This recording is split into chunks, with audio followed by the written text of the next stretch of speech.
La comtesse compte pour les grands et les petits. Une lettre, un jour. Une deuxième, le lendemain. Et ainsi de suite, pour marquer la correspondance entre une comtesse de bas étage et son chien, le plus gros des bouviers bernois. Celui qui cherche comment régir la cuisine, le buffet à victuailles, et les allées et venues de sa maîtresse, entre le séjour à télévision sans cesse allumé et sa cuisine, aux mille et une saveurs bien inquiétantes de bonnes et mauvaises calories, pour son ventre à elle et celui de son chien. En effet, la comtesse compte tout ce qu'elle peut trouver dans son fort intérieur, qui pourrait convenir non seulement à son chien, l'élégant bouvier non bernois, puisqu'il s'agit d'une machination d'écrivain pour chercher la sollicitude du lecteur à son égard. Car malheureusement, ce n'est pas un gros bouvier qui jonche le sol de sa bedaine bien remplie, mais un pincher malingre de vieillesse, désagréable pour les malotrus qui le regardent de travers, ou le regardent tout simplement, accompagné d'une boule de poil terrienne, prête à chasser le câlin et la souris malfamée, lorsque son œil ne se ferme pas au son du mirage de la vie animale. Ainsi, cette pauvre comtesse n'a plus que ses yeux pour pleurer, lorsque son chien, ou plutôt ses chiens affamés, se mettent à les courir après pour ouvrir ou fermer la porte du ménage, ainsi mis en difficulté par l'outrecuidance de deux chiens sans vergogne et prêts à tout pour régner en maître dans la maison. Il est à constater que la comtesse raconte toujours ce qui lui passe par la tête. Une histoire de cheval qui boite, lorsqu'il entrevoyait la casquette du facteur à mobilette, ou encore une histoire de sorcière, dont le balai mécanique aussi, celui-là, ne fonctionne plus du tout. Il va falloir vous habituer au plus improbable des scénarios de contes que vous n'aurez jamais entendus. Car la comtesse, elle compte.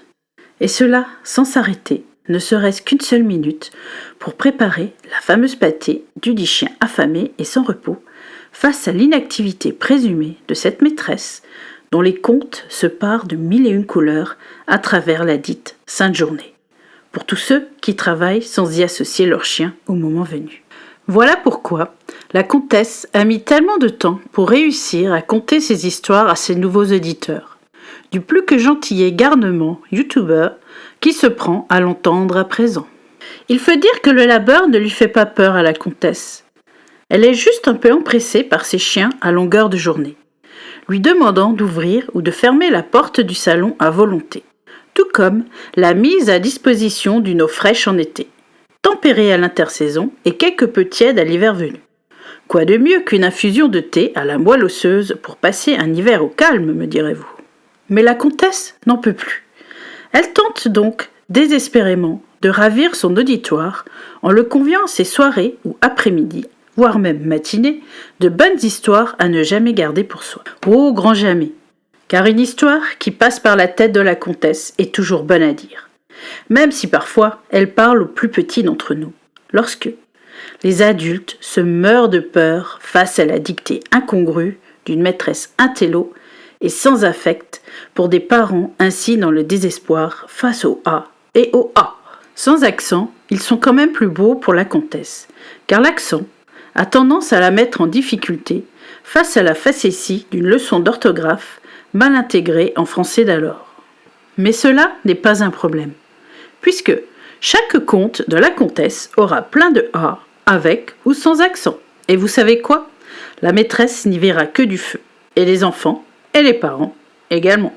Donc, venez régulièrement vous détendre au son de la voix d'une comtesse bien particulière, et bien peu facile à imaginer, ça, je vous le promets, car sa voix va vous raconter non seulement la nostalgie du stylo bille et de la plume argentée face au smartphone surbooké, mais également la surprise du lever du soleil face à la voiture du directeur des affaires familiales que nous sommes tous, un jour ou l'autre, peu importe la nature extravagante ou non, du père, de la mère ou du petit dernier, pourvu que quelqu'un s'occupe du garde-manger et de la dernière boisson à mettre au frais. Peu importe les catastrophes humaines ou vertigineuses à venir, car la comtesse compte et compte encore, jusqu'à l'infini, sans jamais pouvoir stopper sa course aux étoiles familiales, celle qui lui donnera la première des étoiles en matière de bienveillance sur les soirées monotones du dilettante, de l'agaçant, du carnivore, du végétarien, du distributeur de remontrances matinales ou hivernales, de la glacière en panne face au frigo en mort plate devant le générateur d'âme en fusion. Peu importe, la comtesse compte pour tous et à tout jamais, sans jamais s'arrêter, même si vous n'y prenez pas garde. Car je reviendrai toujours pour vous conter ne serait-ce que la dernière aventure du chien, qui n'ose jamais dire stop quand sa maîtresse le met en panique, devant une série de bisous en rafale. Mais bon, cela est une autre histoire. Sachez tous me reconnaître face à la multitude de garnements dont la concurrence fait rage sur le réseau susdit. Car mon étoile va toujours briller du soir au matin, pour mieux vous ouvrir les portes de l'irréel, de l'imaginaire, et parfois du virtuel en mode commando auprès des ados qui ne me connaissent pas encore. Prévenez-les, car la maladie de la comtesse qui compte est plus que prégnante lorsque la belle histoire se fait virale sur le net. Alors, chers amis nouveaux et peut-être anciens, qui sait, sachez ne pas me perdre de vue et appuyer sur une cloche en plastique trempé et son pouce décadent parfois de simplicité, pour ne pas nerveusement le mettre en doute du soir au matin, afin de prodiguer une petite constellation d'étoiles à mettre en lien les unes aux autres pour mieux retrouver la bonne et la non mauvaise nouvelle face à la sérénité du blagueur actuel qui n'ose plus faire rire de peur de faire pleurer tout le monde devant la simplicité d'une belle et formidable histoire de vie sur la planète Terre de préférence. Je ne sais pas encore si la science-fiction a commuté une étincelle dans l'esprit de la conteuse, mais on ne sait jamais.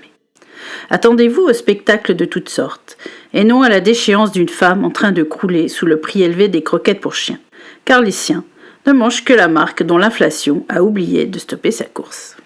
Mais ne vous inquiétez pas, il y aura toujours du budget pour un chien énervé de vieillir, avec autant de gens pour le caresser à longueur de journée.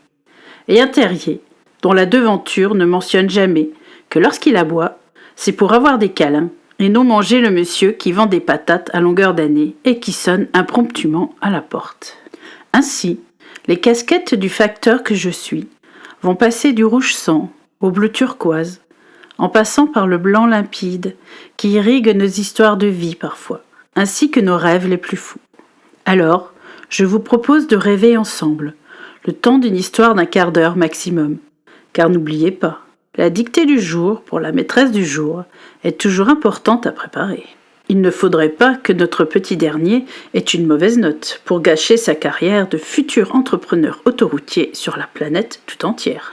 Et nous, il ne faudrait pas que nous nous mettions à ingurgiter les paroles d'une comtesse sans bonnes idées pour le repas du soir, indûment préparé par son valet de chambre à elle, monsieur le comte. Soyez prêts au décollage. Et pour commencer la première session d'une comtesse qui compte pour les grands et pour les petits, voici un bref aperçu du talent de la comtesse. Soyez prêts, ça commence. Il était une fois une comtesse qui ne savait pas comment donner à manger à ses enfants sans les mettre à l'agonie face au plat de purée non maison d'une marque on ne peut plus mousseuse et sans goût. Elle avait mis tellement de temps à comprendre que l'important n'était pas la purée, qu'elle fait toujours avec grande intensité sur les menus familiaux, mais la qualité du messager, celui qui envoie la purée, en quelque sorte. Ainsi, elle se mit à fabriquer des cuillères en bois ciselées de milliers de couleurs différentes chaque jour, en racontant à chaque purée une nouvelle salade pour la faire avaler à ses enfants. La plus belle des salades étant toujours celle qui est produite dans son propre jardin. Donc, elle se mit à inventer des histoires qui, les unes après les autres, allaient faire avaler la purée du jour au menu du jour, non seulement pour ses enfants, mais également pour elle. Quelle surprise! Car elle aussi commençait à aimer les salades qui accompagnaient sa purée hebdomadaire, voire bi-hebdomadaire. Les plus belles feuilles de sa salade se décomposaient en feuilles de chou pour la clairvoyance du milieu défensif du PSG. Car sa purée n'était pas bonne à manger, d'où sûrement la faveur du public enfantin pour ce merveilleux nouveau joueur qui prêche la bonne alimentation de ses coéquipiers, fort remarquable de sagesse d'ailleurs, quand l'hiver et l'heure de la soupe à la grimace se fait fortuite et non avenue. Car la soupe aussi, elle aime ça, la comtesse, mais pas ses enfants, et encore moins son mari le comte, qui préfère y adjoindre 1 litre de sel aromatisé pour faire passer le tout. Mais encore une fois, cela n'est pas grave, car le plus important c'est la salade qui s'y adjoint. Elle sera plutôt grivoise en hiver, mêlée de laitue locale et de fantaisie internationale lorsque le dit magasin de légumes oublie de préciser qu'en hiver, la salade, ça n'existe pas ici en France. Il faut la chercher en Chine ou au Japon. Ah bon ? Se disait la comtesse, ce n'est pas bien grave. Nous allons la mettre au goût du jour en adjoignant une touche de manga lorsque nous lirons les lettres de l'alphabet à l'envers dans la soupe à la tomate et au vermicelle du soir. J'adore les vermicelles, disait la comtesse. Ils sont toujours pleins de surprises et sans arrière-goût de déjà-vu, pour ne surtout pas les oublier au fond de l'assiette vide, de soupe bien évidemment, car là est le but premier de toute cette histoire, faire manger des légumes aux enfants et aux plus grands. Que croyez-vous ? Je ne vais quand même pas refaire le monde dès la première tirade à vous exposer. C'est ainsi que la comtesse devint la plus grande des conteuses de salades et de soupe à la grimace du comté tout entier. À vous de la découvrir à présent, mais cela est une autre histoire. Il va falloir attendre la semaine prochaine, et peut-être celle d'après, si les chiens se mettent à devoir sortir trop souvent, pour une raison étrange de souris en mode commando dans le jardin de la comtesse.